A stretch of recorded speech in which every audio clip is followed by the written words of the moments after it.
Thank you very much. Welcome to the Halftime Report. I'm Scott Wapner, front and center this hour. The latest on the tech takedown.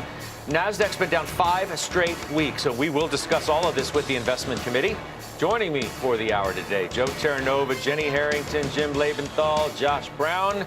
Let's check the markets. It has been a bit of a struggle for risk lately, but we have had a nice little turn in stocks here at noon in the East. So we're a little mixed. We're still searching for something today. But we're on back-to-back losing weeks, Joe, for the S&P. Gold, silver, and Bitcoin are all lower. NASDAQ's down, as I said, 5 straight weeks, longest streak since May of 2022. Where does this leave us as we start a new week? I think it leaves us where we were at the beginning of the year, anticipating an environment that was going to be more volatile underneath the surface, and the need to really be a little bit more tactical and look for opportunities in what was unappealing areas of the market, whether that's geographically or by sector. And I think that's, in fact, what you're doing. Now, you have some carnage in some of the highly speculative areas of the market, obviously software being one of them. I do not believe that in totality, the entirety of the software industry is going to re-rate its multiple to a level that it's unattractive. You'll find some. It's on its way to doing that. You're going to find some winners on the other side. You have to allow this process that's going on right now currently, where I think the marketplace environment is kind of looking towards risk and saying, okay, we want to take down leverage. So I just think that continues. I don't think you get too high. I don't think you get too low about what's going on right now. We're kind of spinning to a lot of different places and ultimately ending up in the same spot. And I think that's the environment now for the next several weeks. Yeah, Jenny, there are differing views as to whether this spinning around, this volatility that's been introduced here, especially around tech, draws these stocks into some form of broader correction from where they've already gotten. I mean, yes, software sucks a lot of air out of the room. Down 23% year to date. The Mag 7s collectively, the Mags, are down 7.5%. So what do you make of that? Well, it's so hard to figure out. Is it going to trigger something and we have the whole market down 10 or 15 or 20%? Or is it going to be this really intensive rotation?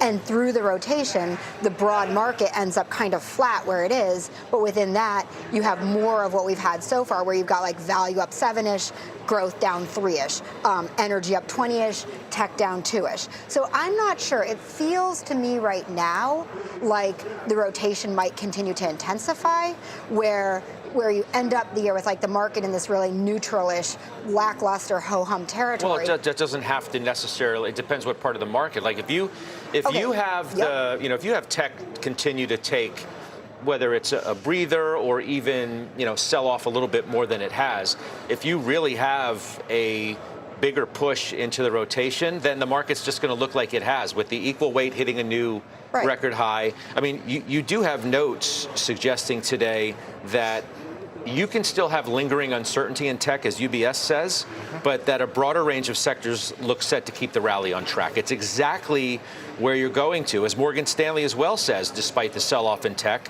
several constructive drivers for equities are emerging. We can go through them all, but we talk about the same ones every day. Right. So what's emerging, and how is it emerging? And this is what I've been struggling with, which is it that kind of what's done well so far? Again, energy, value, dividends, have they done well because they suddenly have great earnings growth? No. Or was it simply because they were so wildly undervalued that as money comes out of tech? And this was my thought going into the year, which was people were just going to say, whoa, I've suddenly become really heavy in tech or in single stocks, and I want to right size that, and the money's not going to come out of stocks. So where's it going? So are the parts of the market doing well that are doing well right now, are they doing well because they suddenly have great earnings growth?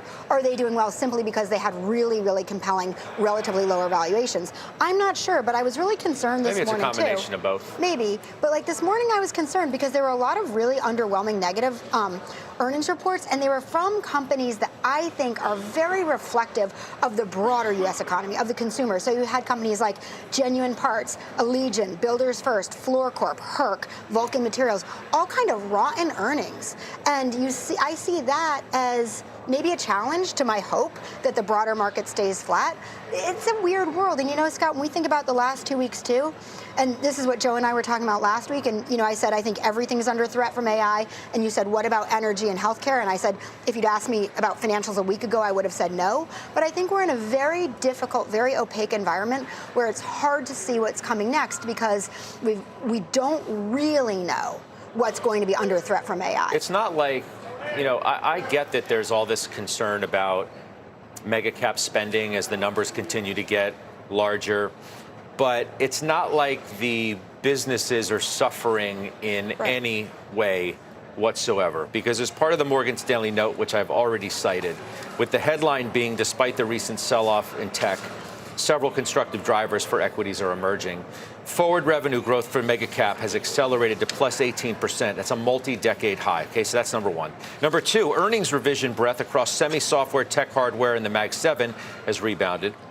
The Mag 7's forward PE has compressed to 27 times, 12th percentile since early 2023.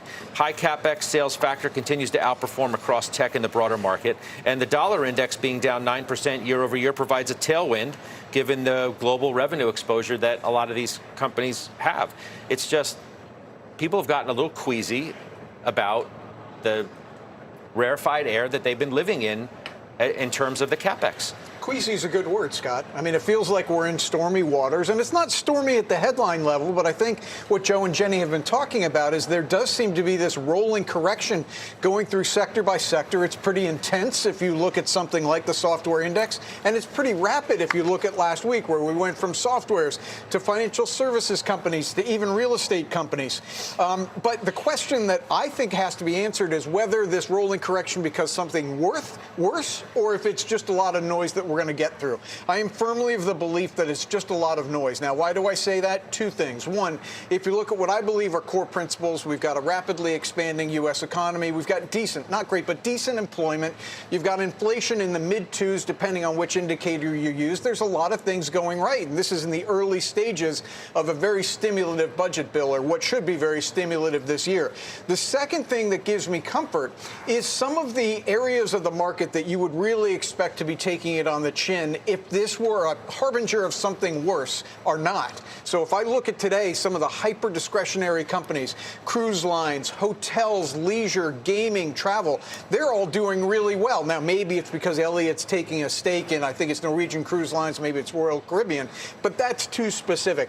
This is too wide a sector, and it's all doing well today, which flies in the face, in my opinion, of this being something worse than just a rolling correction. Josh, it seems as though we need to rectify the issue of the companies say, the mega caps, say you've got to spend what you're spending to win. The build out is so huge for this once in a generation transformation that is happening, while investors are saying you're spending too much. How does that rectify itself? I think you have to understand the education that the current generation of founders have received since they arrived in Silicon Valley. The stories that they've been steeped in are things like Motorola and Nokia and AOL and Netscape, and these are almost like things that keep them up at night, and they understand that what all of these stories of obsolescence have in common is that they had management that was more focused on quarterly earnings reports right off the cliff and missed the next transition, whether it was PC to web or web to mobile or social media to video. It's just this constant thing that's in the backs of everyone's minds. And I think when you look at it that way as an outsider, we're coming from Wall Street. We're coming from, most of us, a very New York perspective, which is like, what have you done for me lately?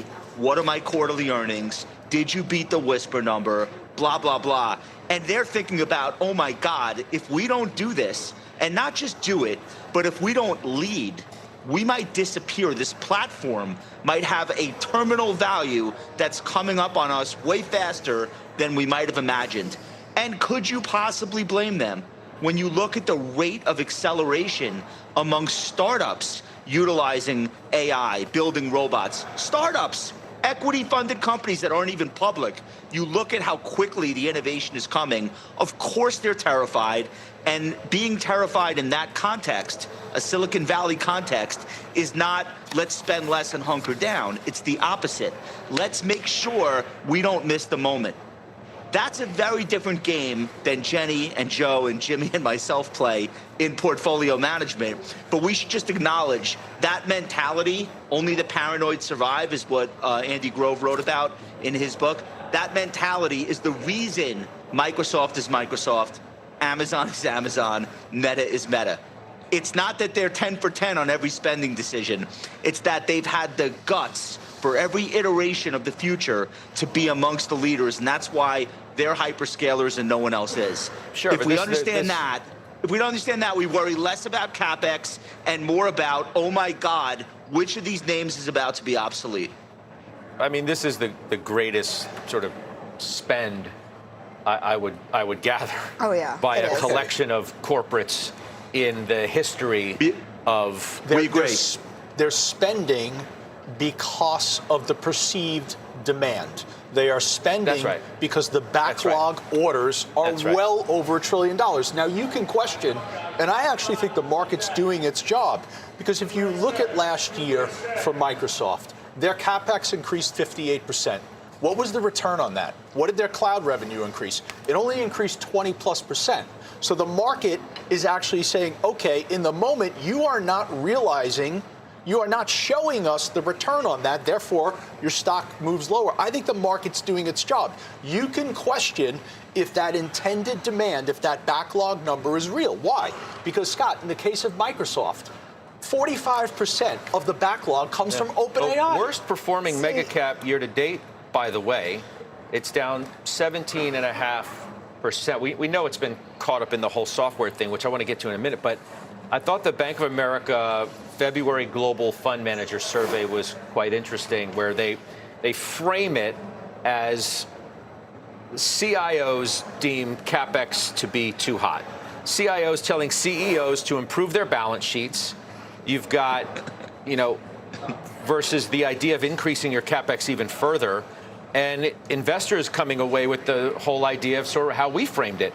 You're over-investing at a new record high, Judge, and the payoff is so uncertain. I think one thing that needs to be brought up, and we never bring it up when we talk about AI, one of the reasons they're all going all out to grab as many users as possible and continue to satisfy all of the prompting and querying is because there's a gigantic meteor heading toward the AI theme, and it's going to hit this year. And we don't know if it's going to hit in May or in September, but I want people to understand this. Apple is coming, okay? Agentic Siri is coming. Not Siri chatbot, okay? Agentic Siri. So instead of typing something into a text box and getting a text response, telling Siri to move money from Bank of America into Fidelity, rebalance your IRA, and make a minimum required distribution from another retirement account and put it at Chase Bank. And when you have Siri being interoperable with every app in the iOS ecosystem, all of a sudden, this non-player on the field, but a company with 2 billion devices in circulation, becomes the #1 consumer-facing player in AI. They're extracting capital from everyone, including OpenAI, who want to have their apps on the iPhone and in the iOS ecosystem. And if you're a player in this space, you need to build your moat as deep and as wide as possible now. Apple has announced a March event. It's not a live stream, so maybe it's not a product launch. They have something scheduled for May, and then they have a hardware rollout in September. An agentic Siri that is interoperable with every other app, including every other AI app, is going to be a reality before the end of this year. Apple is the best of the Mag 7, only down 10% versus all the others. And I'm going to tell you, this is the thing in the backs of everyone's minds. What happens when the device maker of choice all of a sudden also decides that they're going to get into the game? And that's in the works. Well, that's why Dan Ives today, again, says the sell-off in Apple's unwarranted. that 2026 will be the year Apple finally gets into the AI game. It's a case that he continues to make. It's not a new thought, but he'll expand on it today when he joins me on the closing bell. Which leads me to something I find really interesting. So you bought Apple on February 11th. Okay. Am I right that I have this in front of me, you sold it the next day?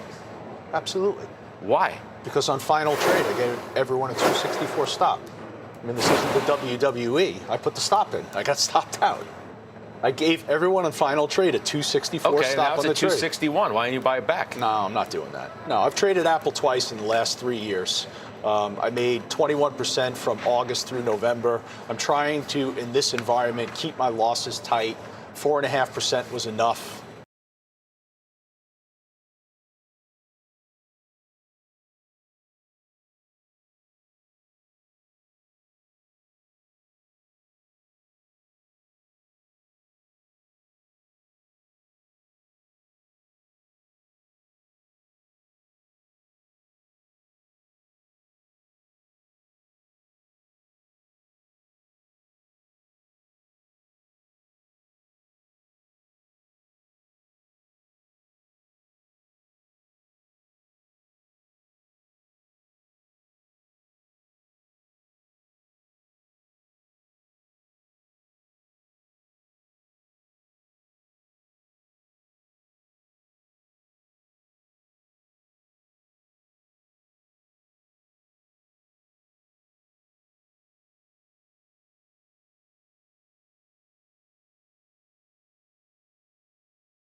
Did the same thing with Twilio. But why'd you buy it? Why'd you buy it on the 11th? I had a signal. What was the premise? I had a momentum signal. You know what was interesting about the momentum signal and the powerful reversal thereafter? I told myself afterwards, and I actually spoke to a few people about this who are looking at the same systematic signals that I am.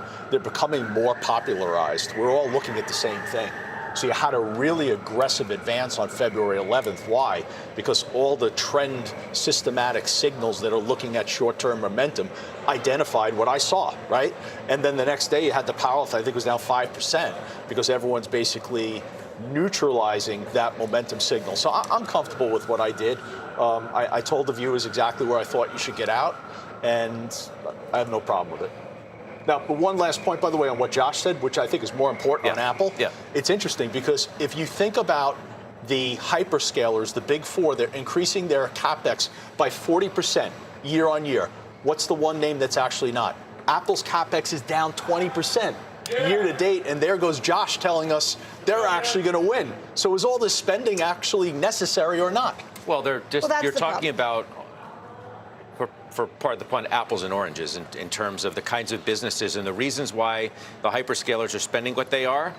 But I don't really think you consider Apple to be a hyperscaler in the same way you talk about Amazon, Alphabet, and Microsoft. They will put a tangible product in the hands of consumers, though, that shows them exactly how the interplay with generative AI works in their life. I don't think anyone else is really doing that. Is Copilot doing that for you at Microsoft? Maybe. I don't know to the degree that which Apple will do that. I want to hit something also that seems interesting, in that, you know, in the whole software sell-off, the cyber names have not been immune at all. If you look at some of the performance of these stocks year to date, Checkpoint's down 10, Palo Alto's down 11, CrowdStrike's down 13, Zscaler's down 23.5. Yet I'm continually told by people on this show and elsewhere that this is one of the areas that is not going to be negatively impacted by AI.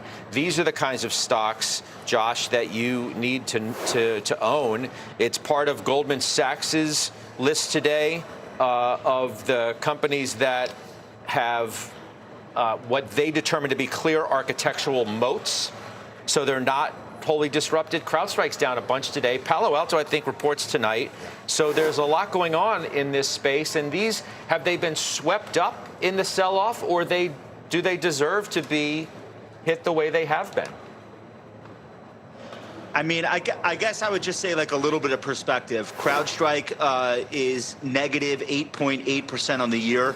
It's been compounding at 56% annualized for the last 3 years.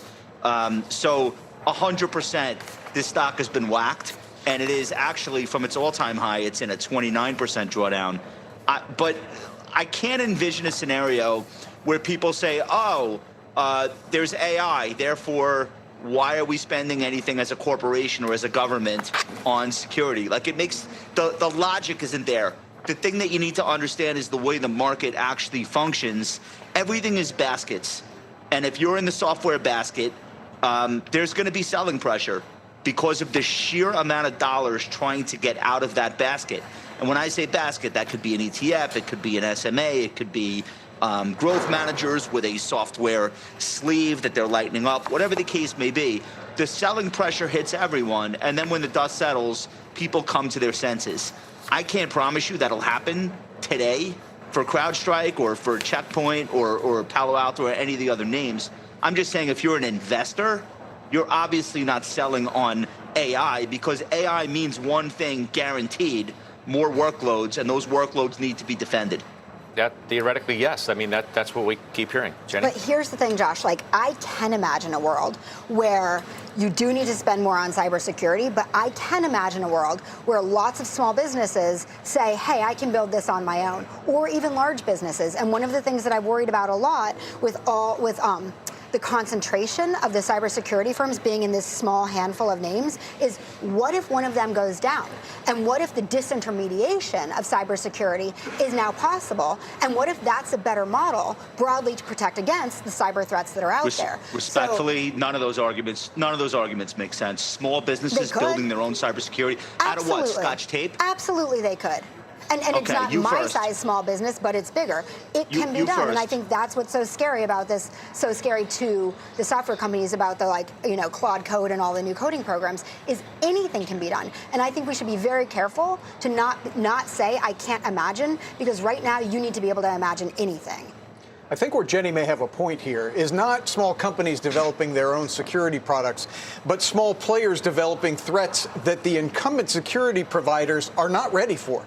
Now, they will get ready for it. So who is, though? No, that's fine, Josh. But I think what I'm trying to do here is to explain why these stocks may have sold off. And it's not dissimilar to what Brad Gerstner said about software in general, that the cash flows have become just a little bit more unclear, and so the multiples come down.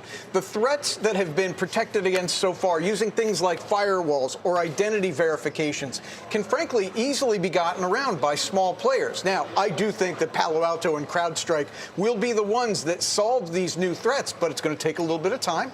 It's going to take a little bit of money, and I think that's why they're selling off. But this is probably a buying opportunity. How about this? There was another interesting blurb out of the B of A desk today. We talked about the flow show information to set up part of our conversation, but how about this? While last week was our first net sell across equities on the B of A platform this year, retail remains a committed buyer. And they were solidly adding to positions last week, 89th percentile buying, consistent with year-to-date patterns.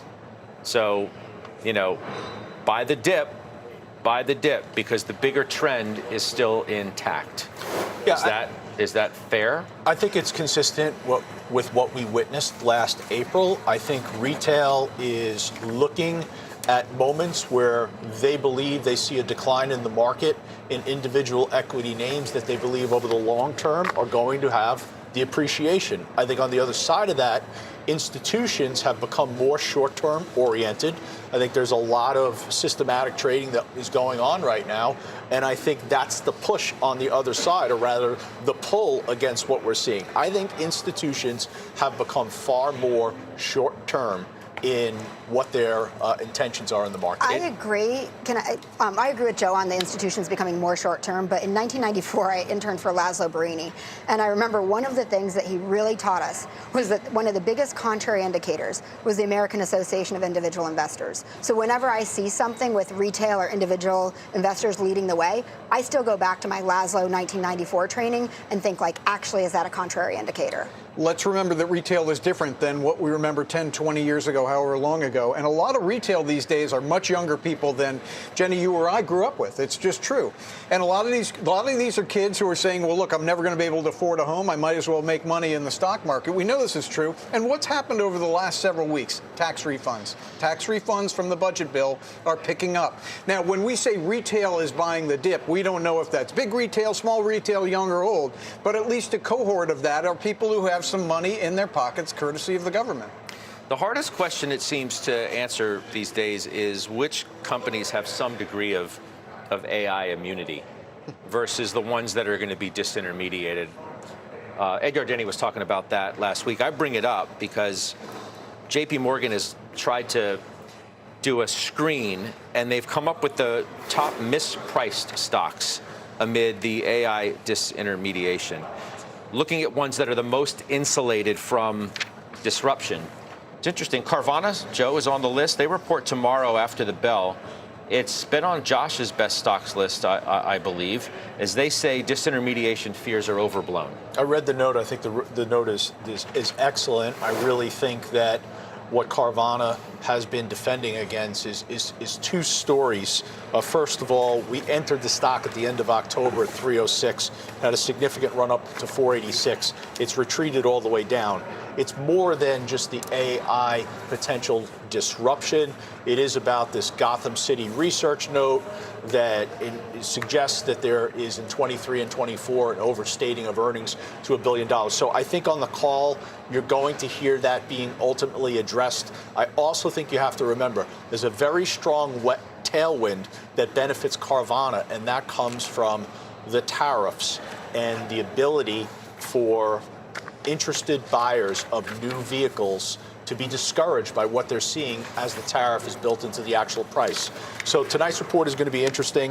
I think the expectation is they need to kind of really show what they're going to do. $5 billion on revenue, EPS coming in at around $1.26. Okay, so let's take a quick break. We have a piece on CNBC.com that talks about some of the dividend names that top Wall Street analysts are recommending. Devon is one of those names. 52-week high today. Josh, you own that, and it was, maybe it still is, on your best stocks in the market list. Well, yeah, that's why I own it. I'm not like an expert in oil and gas, and this isn't typically my wheelhouse. But to Jenny's point, this is a Jenny Harrington market, and the rest of us are just living in it. And she's absolutely right.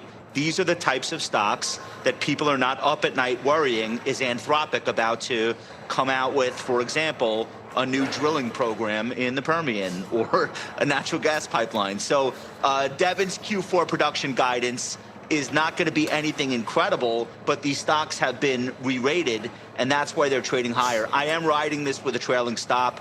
I've already been very right on it in a short period of time. I'm not going to stay with it forever. It is a trade. But increasingly, my best stocks list is looking more and more like Jenny's buying list. And that's just the environment that we're in right now. All right, well, speaking of, we'll take a break and we will come back with the latest edition of Josh Brown's best stocks in the market list, a sector that hit a 52-week high today. We're back after this. Josh Brown's best stocks in the market. We do that right now. So the spotlight is on real estate, which hit a 52-week high today. Tell me more. Wait till I show you these charts, Judge. Some of these are overbought. So what we did in the column today is we looked at, okay, you wouldn't buy it today at a 78 RSI. Where's a better entry if you want to take part in this sector, which, by the way, could continue to work for the rest of the year. So let me just show you them quickly. Realty Income, the ticker is O. This is one of the most popular REITs there is. They call it the monthly dividend company because they do, in fact, pay out a distribution every month. This is a look at this stock. It is parabolic. It's a 78 RSI, which is a measure of momentum. You want to let that cool off. I'd use 58 as my line in the sand for risk management. Maybe let this thing have a red day or two. Just consolidate a little before entry. Iron Mountain, IRM, 3.3% dividend yield. Also a 77 RSI. Let this thing cool off for a second. Here are the two I like. PLD. This is Prologis. I've been in the stock before. I've talked about it on the air for a long time. Not too overbought. I think about 130 is the trend line that you're watching for risk management. I think you can own the stock right here. The other one is Simon Property, another name I've traded on the show, another name that I've been talking about for years. This is one of the best charts in the entire market, not just in REITs. Steady grind higher, no parabolic spike, no Empire State Building in the chart. The RSI right now is 64, not yet overbought.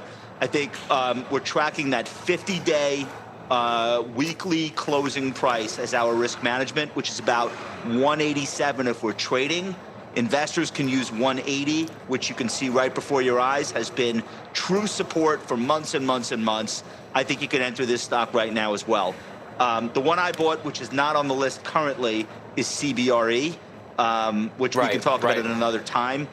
Well, we did it the other day. Real estate as a theme. We did that the other day. Yeah, real estate as a theme is super durable. I think it's halo. I think it works in this environment.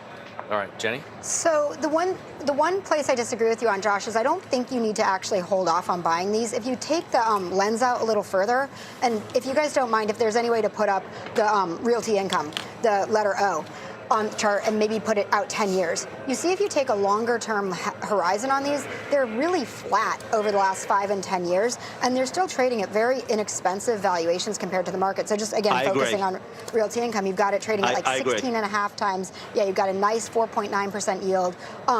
And if you extrapolate further, that's true for most of them. I think it's a great place to be. And don't forget, even with this industry or this sector being up so much year to date, if you take a longer term horizon on that too and look out over the past, say, 14 or 15 months, it's still well below almost every other sector in the market. Realty income and iron hitting a 52-week high today, respectively. Yeah, Welltower, not all-time high. Welltower, that's the best name for me in the group. We've owned it since July of 24. That is senior housing. The revenue growth is consistent, 20+% for the better part of the last 3 years. All right. Josh Brown, you are up first. Apple, remain long. All right, look at that, up 2.5%. It's coming off a pretty bad week, and we'll see what happens there. AstraZeneca, who's that? That is me. Pharmaceuticals have been doing well. AstraZeneca is a high-quality pharmaceutical. How many waters you go through today? Just 2. 1.5? Important to be hydrated. He's supporting Amcor. Thank you for supporting All right, Amcor. good stuff. I still haven't followed through on my Jimmy Water cam, but we're working on it. I'm told. All right, Jenny, what's your final? Okay, Vici, earlier we talked about hotels and entertainment, how that's doing well. We talked about triple net leases, that's doing well. This is both. You've got a 6% yield and an excellent management team. All right, good stuff. Ulta Beauty. Ulta Beauty, that would be me. And Josh puts everything out because he went with Apple as final trade. All right, good stuff. See you on the bell. Hey everybody, welcome to Blue Cloud Trading. I'm George. It is Tuesday, February 17th. It's actually 2:55 p.m. The market has not closed. We still have another hour and 5 minutes left. And as you can see, the Dow is currently up 0.18%. NASDAQ is up 0.42%. S&P 500 is up 0.31%. And the Russell 2000 is up 0.30%. In this video, we're going to cover a number of stocks that were discussed on the shows that we just saw there. The clips from CNBC, the halftime report. We're going to look at the Dow, the Russell. We're going to look at the QQQ, the SPY ETF, basically the S&P 500. We're also going to take a look at Apple, Google, Meta, Microsoft, Netflix, NVIDIA, Tesla. We're going to look at the technicals. What else are we going to cover? A whole bunch of stocks that they talked about in the show. What I've done actually is I jotted down the stocks. It's about 25 stocks and ETFs all mixed up in here. And the ones with the blue flag that you notice right here in the top, these are, in my opinion, the strongest ones. I'm gonna explain why. We're gonna look at the technicals. We're using the Ichimoku indicator, and so yeah, that's gonna do it. Let's get into this, folks. So let's start off with taking a look at the heat map. That's going to show us how the stocks within the S&P 500 are performing so far today. You can see Apple is actually up 3.77, Broadcom's up 2.65, NVIDIA's up 1.76%, financials looking pretty strong. Energy stocks, not so much. They're down a little bit today. Utilities are also down slightly. Consumer defenses are down too. Home Depot and Lowe's are down. Tesla's down 1.4%. What about the themes? The themes for today. Well, this is a nice new feature of FinViz Elite. By the way, there is a link, an affiliate link that you should click on if you're interested in using this software that I'm using. It's fantastic. You can do so many things with it. I'll show you a few things in a second. For example, right now we're looking at the themes map. And what this shows us is the actual different, I guess, groups, like transportation, logistics are looking pretty good. You can see air travel, maritime. Uh, Over here under nanotechnology, you can see some of the types. For example, electronics are up 6.18% today. If I was to highlight this hypothetically, let's do that. There we go. Here are some of the stocks that pop up. And you can see like a few of the stocks like Atom, ATOM is up 50.77%. AMAT is up 1.77, NVIDIA is up 1.74. So there's a few of those. Under defense and aerospace, we might find something like drones, which are up 2.86%. Maybe over here under energy, there are some. There's one segment here under smart home. So like there's a few ticker symbols there that you might want to check out: AEIS, ENPH, GNRC. Maybe you want to take a look at some of the wearables technology like smart watches, right? There's a couple of companies right there like Apple looking good today, and MASI or medical wearables, right? So it's interesting. And what other things can you look at? You can look at futures market. You can look at gold down today, and platinum and copper, silver all down. We can look at the one day performance. We can look at the 1 week performance. All right, not looking so great for the 1 week. And the 1 month performance, gold has been up only 5.86% for gold. That's interesting, isn't it, for the last month? But if you look at the bigger picture year to date, let's see, where is that year to date performance? Gold's up 12%.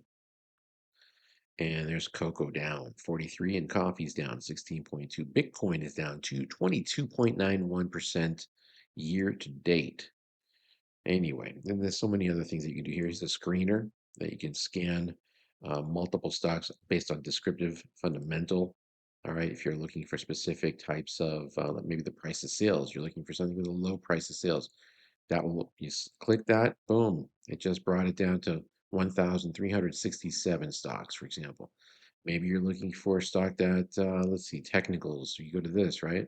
Maybe you're looking for stocks with a specific type of candlestick, like a hammer. Let's click on that and see what happens. Now it's brought it down to 62 stocks. And then if you highlight over any of these, you can quickly see the different types of the different companies that pop up. If you want to go further, you check out the valuation. You can do that for each of those stocks. You can look at the financials, performance, ETF, what ETFs they're in, for example.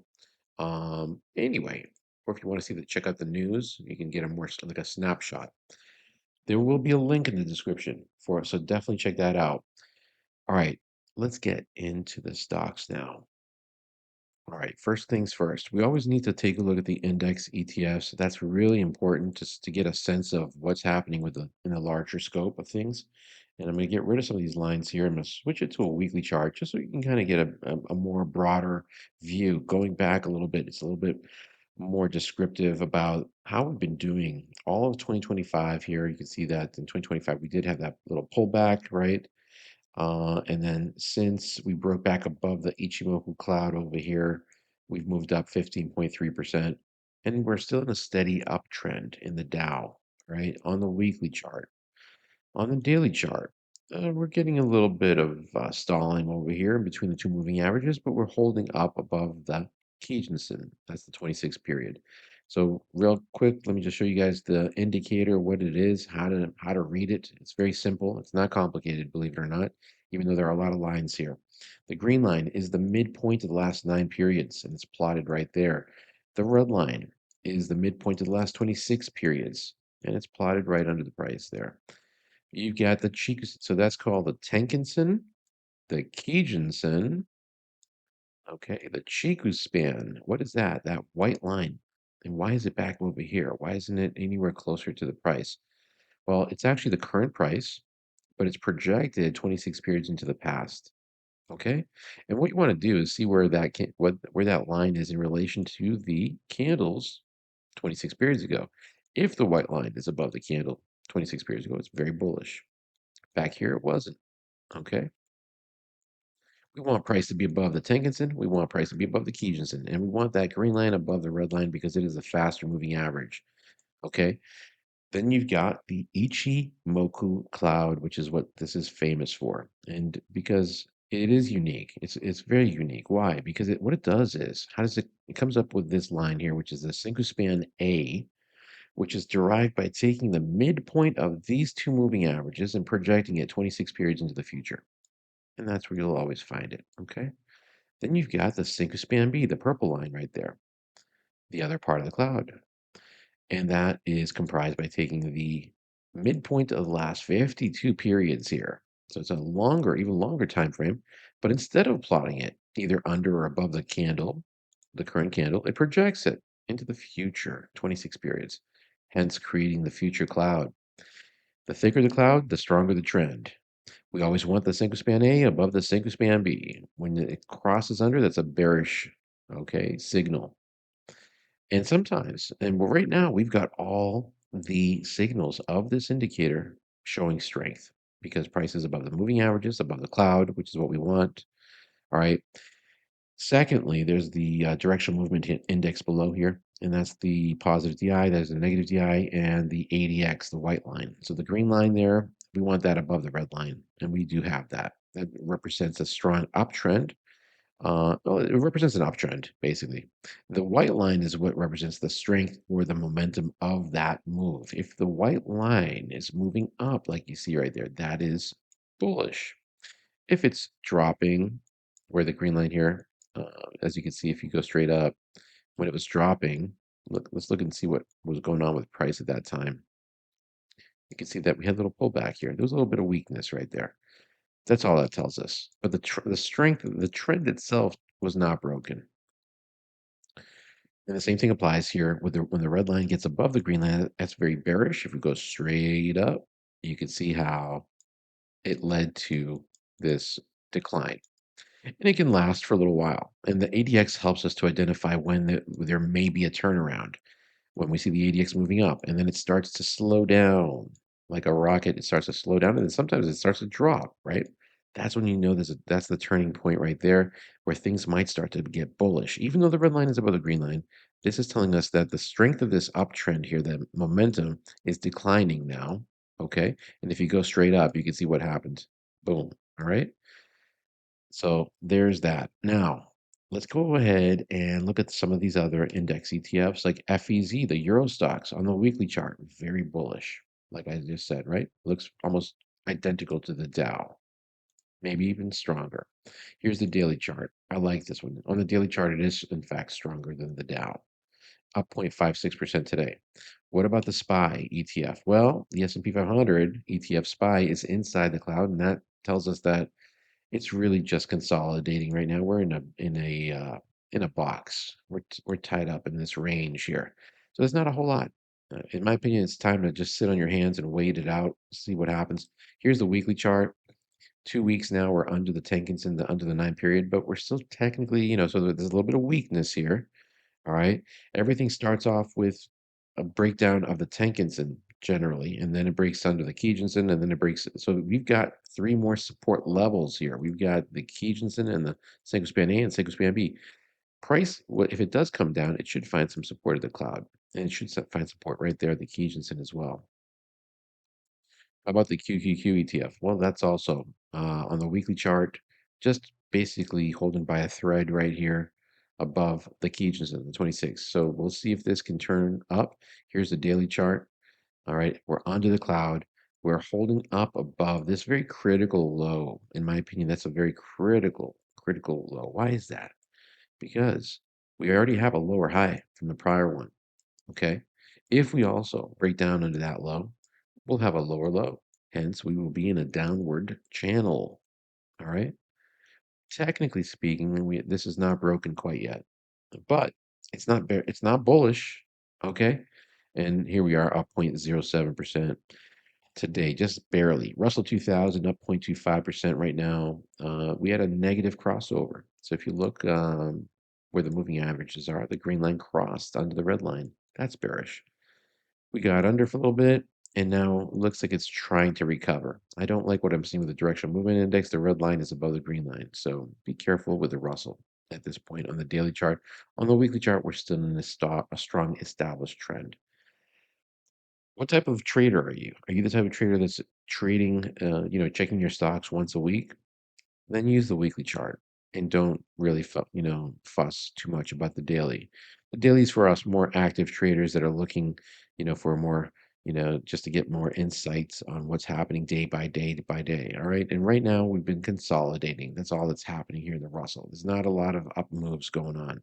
The VIX is down 2.91%. That's good. That represents volatility. It's pulled back into the cloud. You can see that it gapped up this morning and now it's dropping. So that's good. Let's take a look at the Mag 7s real quick. Here we have Apple on the daily chart. It's under the cloud. It's up 3.7%. It's still bearish as far as I'm concerned. Now we did take out this little area here. And so we created a higher high. And it looks like we're creating a higher low. All right. But as long as price is under the cloud, it's very suspect to me. I personally wouldn't be adding positions here.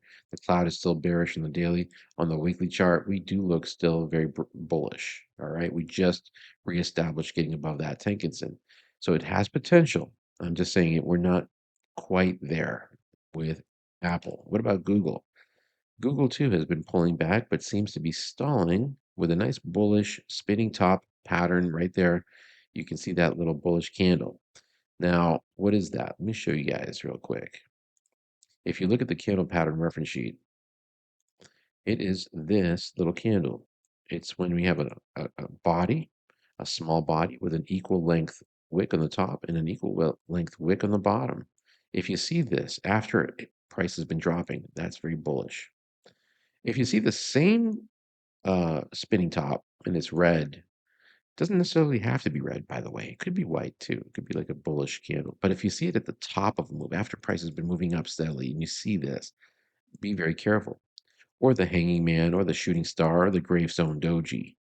When you see these same exact candles, however, at the bottom after a pullback, that's a bullish signal. So we'll be, looking at that. And we have other patterns here. And if you want to get access to this candle pattern reference sheet, along with this patterns cheat sheet, it's on my Twitter page under at Blue Cloud Trader. There'll be a link in on my channel, YouTube channel, Blue Cloud Trading. Okay. And my handle is at Blue Cloud Trader. That's where you'll find it. Just come down here. And by the way, we reached 28,000 subscribers. I got to edit that right there. We just reached it, I think, last night, which is great. And thank you guys for helping me reach 28,000 subscribers. Very exciting. It's a very exciting day for me, I got to tell you. I'm so excited. I'm going to even do an impression, okay? Just for you. All right. But this is my channel, and you can find out some links down below here. All the links if you want to become a member. If you want to get access to the member-only videos that I do every weekend. I go over my entire portfolio. I just did it 3 days ago.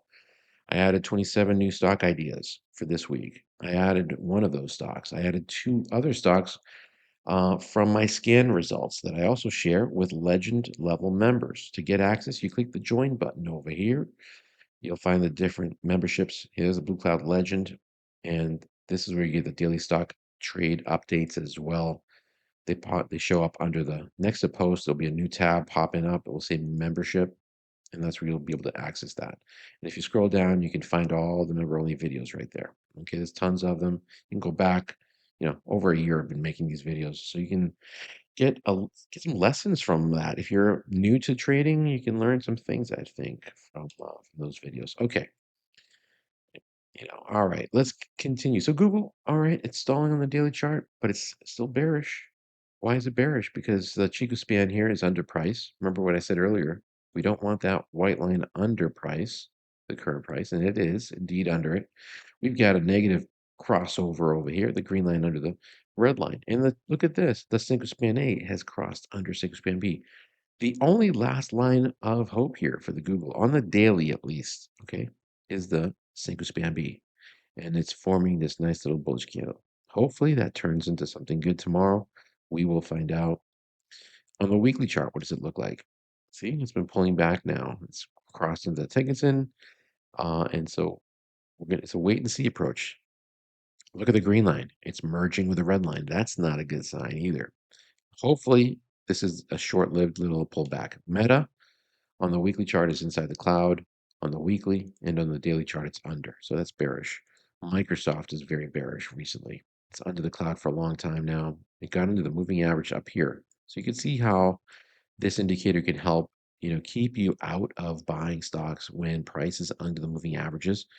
You could have stayed out of this whole time. It's already dropped from October 30th, by the way, folks, on the daily chart. October 30th is when it dropped under the Tenkinson. It's dropped 25.3%. Okay. Why tie your money up in something that obviously is showing weakness? You'll have these little short-lived little moves up, and then boom, it finds a resistance level, and look what happens. It gaps down, it continues, it comes back up, it tries again. Uh-oh, it found another resistance level. Look at it, it's dropping again. And it just continues. At some point, of course, it will start breaking through, and we're going to see it on the charts. And that's why you should follow this channel. It is free to subscribe. Netflix continuing to drop, but it's up 0.12%. Nothing to get too excited about. We're under the moving averages. This is an extremely bearish chart. Now, do you see the value in this chart? It's the complete. Again, let me just say one more thing. Ichimoku stands for at a glance. At a glance, okay, it's telling you to stay out. It's under the cloud. It's under the 200. It's under Tenkinson and Kijinson, and it doesn't look like it's stopping. And it got under. This was the last time where it was above the cloud right there on October 21st. So from that point right there, it gapped down. It's dropped 32.9%. NVIDIA is consolidating, meaning it's just moving sideways. It's range bound right now. Why? Because on February 25th, look up here, the next earnings, that's their next earnings announcement. That's when we're going to find out where this is going. It's either going to pop to the upside or to the downside. Earnings make a big difference, and they can trigger the stock. So there's nothing to do here except for if you're holding a position, you can certainly hold into earnings if you choose to. But just recognize when we finally get the earnings, if they're not something that's accepted by Wall Street in a positive way, you're going to see this thing potentially drop significantly. Now, if Wall Street likes the data, okay, another story. We're going to see this thing pop. So it's just the way the market works. It is what it is. Tesla is still under the cloud, still dropping. Tenkinson, under Kijinson, very bearish cloud. Chico span under price. Stay out of that one. All right. Now there's a whole bunch of these. 25. So let's start off with AZN, AstraZeneca. I like this one. Look at the daily chart. It is on fire. It is getting kind of extended, far away from the moving averages, so be very careful. Here's the weekly chart. Whenever price gets too far away from these moving averages, it's like a magnet. Eventually, it will come back. It will come back, but it might give a better buy point if it does pull back, right? DVN, Devon Energy looks good still. It's down 1.57%, but holding up above the tickets and Kijinson. We have a future bullish cloud on the daily and on the weekly chart. It's still bullish, but we do have this resistance level hovering right above that 200. It's about 6.5% away. IRM, Iron Mountain looking good here. It is moving up. Today it was down 1.37%, but as you can see, let me just show you guys something cool. I throw on a trend line. Okay, let me throw it right on the high there of that specific candle, October 17th, 2025. The high there was 108.15.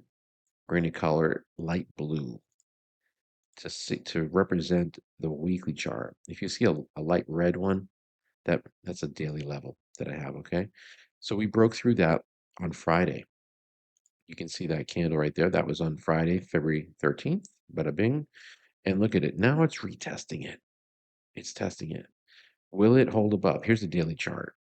Look at it. Look at the 4-hour. Look at it test it. Look at the 2-hour testing that 108. Look at the 30-minute testing it. It's interesting. All right, let's continue. So if you have a position in this, just watch. That's a nice strong support level to keep an eye on. If it does get under there and closes under that level on a daily chart, it's more than likely to pull back to the moving averages and drop maybe or so. IYR is beautifully. It's looking good. It's moving. It broke this consolidation area. Do you see this on the daily chart? And if we look at the weekly chart, it's more clear. Okay, we can see that it broke through those levels there. Very nice. That was last Friday, and it's continuing to move up. It's up 1.02. Where will it find resistance? Right at these prior highs. Around 103.33 is most likely to hit. A little bit of a snag potentially. If it reaches that level, how far are we from there? About 2% away. We're not that far. Oh, realty income looking good on the daily, up above the 64.88 level. That prior resistance level has now turned into support. It's looking good. I like this particular REIT. It looks very nice. And here it is in the weekly chart, 2 weeks above that level. You're gonna find some resistance around there, maybe around 68 bucks. So just keep that in mind. Keep that in mind. PLD, I like this one. That's Prologis Inc. Like I said, I've highlighted the strongest ones in the top here. Real estate sector, REIT, industrial, looking good.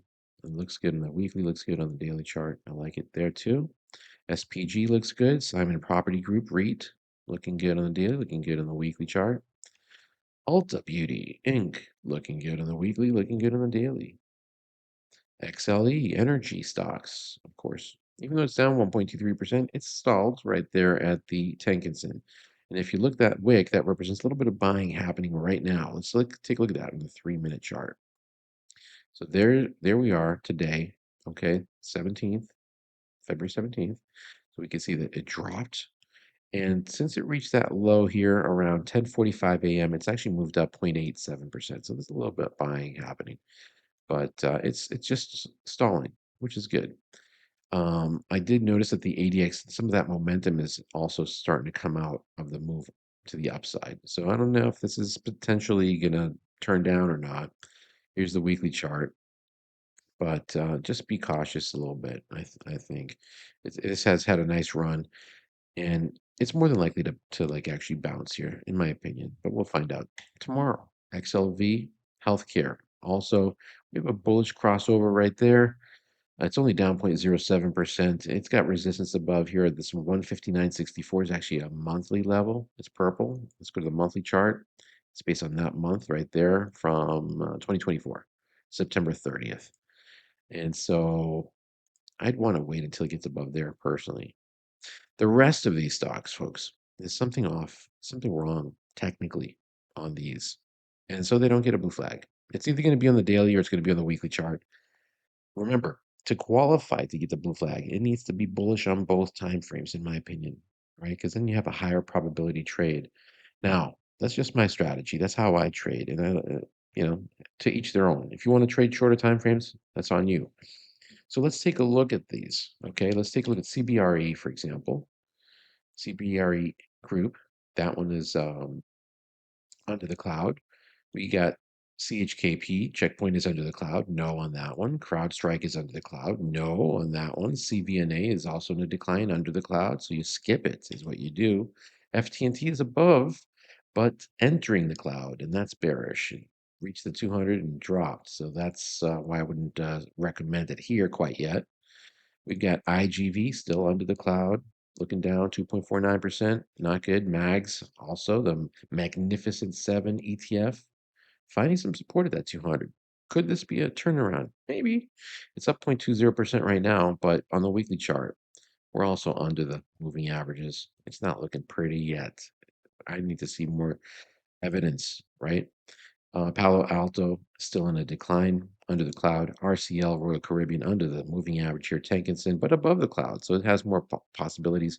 On the weekly chart, we are bullish on RCL, except for the Chico span, which is still inside that candle, right? Do you see that? So the weekly is not perfect. The daily is obviously under the Tenkan-sen. That's why it doesn't get a blue flag yet. Vici Properties Inc. Look at this on the daily. It's breaking above the cloud. The cloud is turning bullish. The problem, and look at this. There's a triple bottom pattern, guys, down here with Vici. It's the REIT diversified. So that looks like it's got potential on the daily, but we don't have anything established yet on the weekly. So let's look at the weekly chart. Yeah, we're still under the cloud, but you can see that turnaround happening. It could turn into something. All right. VMC has dropped on the weekly chart. That's Vulcan Materials Company. That dropped under the moving averages. It was looking real bullish and boom, down 7.26%. Here's the daily chart. Okay. Basic materials sector, building materials. So that's not good. Well, Tower Inc. looks bullish on the daily, very bullish here on the daily chart. In fact, it broke above that 209 level from that candle from November 28th, 2025. I like that weekly breakout.